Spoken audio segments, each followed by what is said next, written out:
Hello everyone, welcome back to my channel মিনতি করা। এই চ্যানেলে তোমাদের সকলকে স্বাগত। তো চলো আমরা বেরিয়ে পড়েছি সকাল সকাল।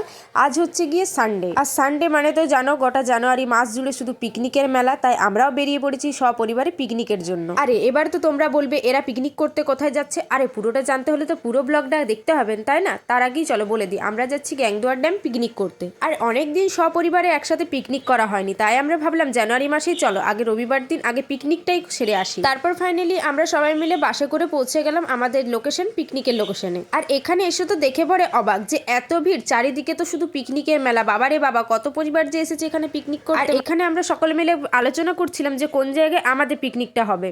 আর সত্যি কথা বলতে এই লোকেশনটা কিন্তু খুব সুন্দর ছিল, একদম নিরিবিলি পরিবেশের মতো একটা লোকেশন। আমাদের মোটামুটি সব জায়গায় পিকনিক করা হলো, গ্যাংদুয়ার ড্যাম কিন্তু আমরা এই প্রথমবার এসেছি পিকনিকের জন্য। আরে দাঁড়াও, আমরা তো পিকনিক করতে চলে আছি, তোমরাও কে কে গ্যাংদুয়ার ড্যাম এসেছো পিকনিক করতে আমায় কিন্তু অবশ্যই কমেন্টে জানিও। আর এদিকে যাচ্ছিলাম আমি পিকনিকের জন্য যে ব্যবহৃত রান্নার জল সেগুলোই দেখতে, যে কোথায় কি কি ঠিকঠাক আছে কিনা। আর তখনও দেখো আমাদের রান্নার সরঞ্জাম এসে তখনও পৌঁছয়নি, তাই আমরা জল টলগুলো ঠিক করছিলাম। তারপর ফাইনালি তো বাবা ওরা চলে এসছে সব জিনিসপত্র নিয়ে, মানে হাঁড়ি বাসন এই সকলগুলো। আর এখানে দেখো সকলে কাজে লেগে পড়েছি আমরা পিকনিকের আয়োজনের জন্য। আর এখানে বানানো হচ্ছিল আলুর দম। আর সত্যি কথা বলতে আমরা বাসে তাড়াতাড়ি পৌঁছে গেল, ওরা গাড়িতে কিন্তু একটু লেট করে পৌঁছেছে, মানে আমার বাবা। তাই আমাদের মুড়ি খেতে খেতে প্রায় 11:30 বেজে যায়। তারপর রান্নার তো তাড়াহুড়ো আছে, তাই বেশি একটা ঘুরতে পারি, তাই একটুখানি ঘুরেছি, সেটা তোমাদের পরে দেখাচ্ছি। তারপর দেখো এখানে মা বসে গেছে কপি কাটার জন্য, কারণ রান্না তাড়াতাড়ি না জোগাড় করলে আমরা ঘুরতে পারবো না।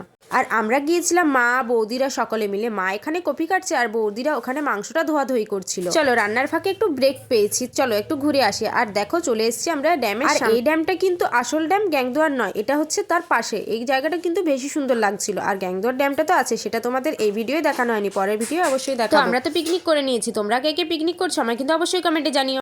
টাটা।